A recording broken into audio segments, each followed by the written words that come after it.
on? It's your boy, comedian Mark Gregory, and this is the Living Out Loud morning show. And we used to be the wake up. And we are at LOL Thursday. We got my man, comedian Damon Williams, just destroyed it. Damon, what's going on, man? Man, first of all, I'm glad to be here. I'm hoping the microphone can hear me. Okay. No, it's always a pleasure, man, messing with you. You know that, bro. You my dude. You come to Chicago, you rip.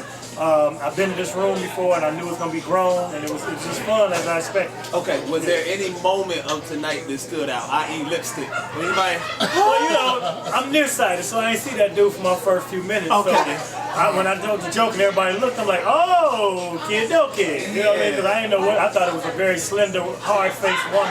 Yeah, what happened was it was a dude in the front row with lipstick on and his skirt.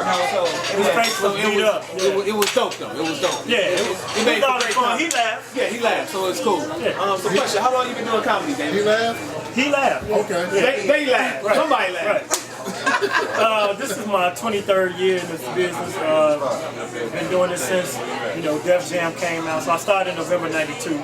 So come November 2016, it'll be 24 years. 24. So tell the people, man, run down some of your resume. You done done it all.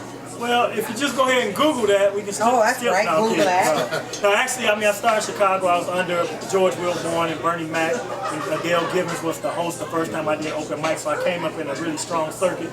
And back then, and up until maybe mid-2000s, Chicago had a very unified comedy circuit, and each one tried to bring one along. So we have fun. So subsequently, Bernie and D.L. Hughley got me a chance to open for the Kings of Comedy too. I was supposed to do one date, and then I did 2, and then I did 30. So yeah, it was a blessing. So throughout my career, I've had a lot of people look out for me. Like when I got Comic View early on, back in the day when we started. I don't know how long you've been doing it. Yeah, see, back in them days, if you got on Comic View or Def Jam, you had a career. You could work colleges. Now there's really no outlet that gives a united audience where everybody can do their good 5 minutes and be out here. So now you got to do your social media. You got to grind. Yeah. So speaking of putting people on, where you are right now, 2016. Right. You're in the Tom Joy Morning Show. Yeah. Tell us how that's going. Well, that's a beautiful thing because Tom has 100 markets, 8 million listeners. You know, they're getting a little older, but I'm trying to cater to that. You know, and then. Like now the format with the boom format, if you are familiar, the old school hip hop is now old school basically. So you got to kind of conform to that to get into the mode of what's going on. Because now us, you know, 40 and 50 something, that's who are listening to hip hop. You're 40? I'm 51. Yeah. Are you? Yeah. I made 51 a couple days ago. Black don't crack. Yeah. I mean, I'm 51. 51 years old? Yeah, man. So I was born before they killed King. Seriously, I cried when it happened. So, using your mother's name? Man, no, I was 3. Oh, okay. Yeah, I was born in 65. They killed him in 68. I remember everybody having, we couldn't go outside. It was a riot. But that being said, you know, I've seen a lot. So, I know what's up with the youth aspects. I did colleges. That was my predominant market. That might have been a blessing and a curse because I didn't pursue Hollywood because I was getting checks at those schools. Now, those people are my consumer because they're adults. So I run into people, I see a brother like this, like, oh man, you came to my school in 2002, man, it was hilarious. You know, it'd be a big grown dude. I'm like, oh, your ass ain't that much younger than me. But it's true indeed they are. So it's been a good rap, you know. So now my pursuit going forward is I want my own radio show. I want to do a TV talk show. I want to do a game show. I basically want to take Steve Harvey's career. I got you. I actually did. I followed him after I was one of the interim hosts on Apollo when Steve left. So, you know, all that came from being on Kings of Comedy and stuff like that. So. And now, not to talk about the heat, but you're kind of stepping up for J. Anthony Brown right now. Yeah, well, he's taking a break. Well, he's back. Yeah. Oh, he's back. Yeah, He's back. Anthony Brown quit his job Wednesday. He returned Monday because that's a good job, and he came to his senses. We thought you had got, you know. No, I wouldn't even want it like that. Like if he decided to step away because he was, you know, retiring. Yeah. But I enjoyed listening to him on that show, and I enjoyed filling in for him, and I still have my lane. My feature is weekly, seriously ignorant news. It's seriously ignorant news. Yes. We're not ignorant. Our subject matter. Yes. So the stories are. Yeah. So are you an up and coming comedian? Who would you tell him? Right now, it's a different game, man. You got to be about your multimedia. You know, you got to get your social media grind. And you ain't necessarily got to do Vine videos, but if you could do 15-second snippets, because the mentality of people is so much shorter now, and it's got to be compatible with the device. That's where everybody's getting all the information, our news, our entertainment, is the device. You can't, like I sell DVDs, it's really like a souvenir. People ain't really going home and watching them.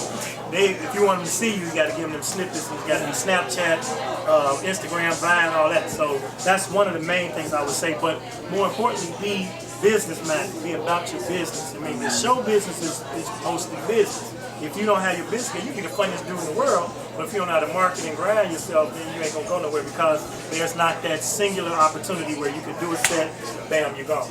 You know, even if you get on TV now, network viewership is so divided. It's not like when they had, you know, one HBO, one Showtime, and then the network channels. Now it's 50 million channels. You got Hulu, Amazon, all that. So, and my next step for me is to shoot my own special, but I can put on those areas where people can get in, they can download it.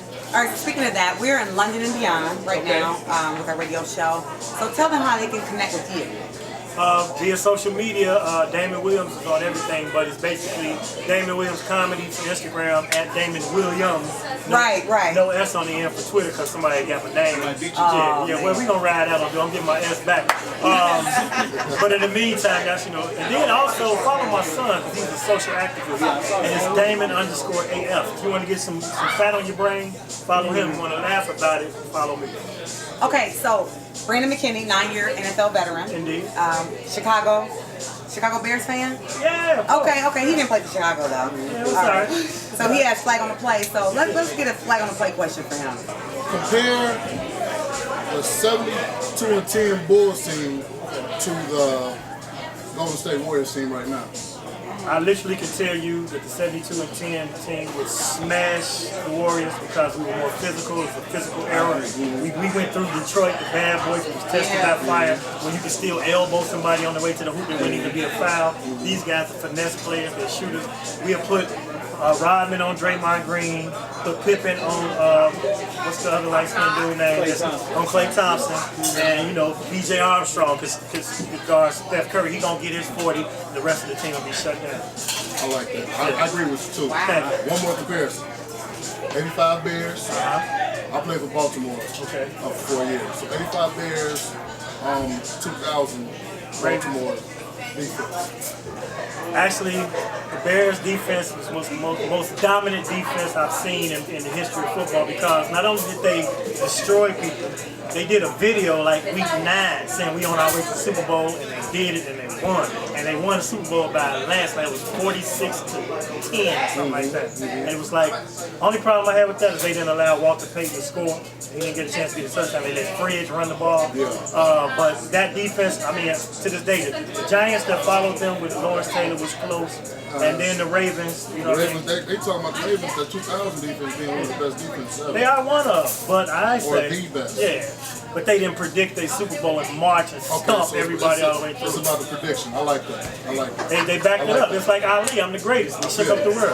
All right, so real quick, we have another show. Okay.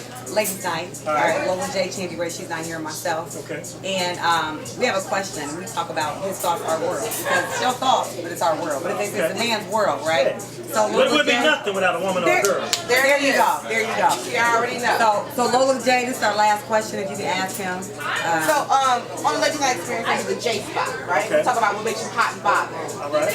Spin it whichever way you like. I know you. Congratulations on your recent nuptials and talk about in the show. But what was that hot moment in your career where you knew this is what I want to do? I am here. This is my purpose. That's funny. I did a office Christmas party for my mother's job. She worked in Ameritech, and they were all like operators and stuff. And after I had a chance to do 20 minutes, maybe.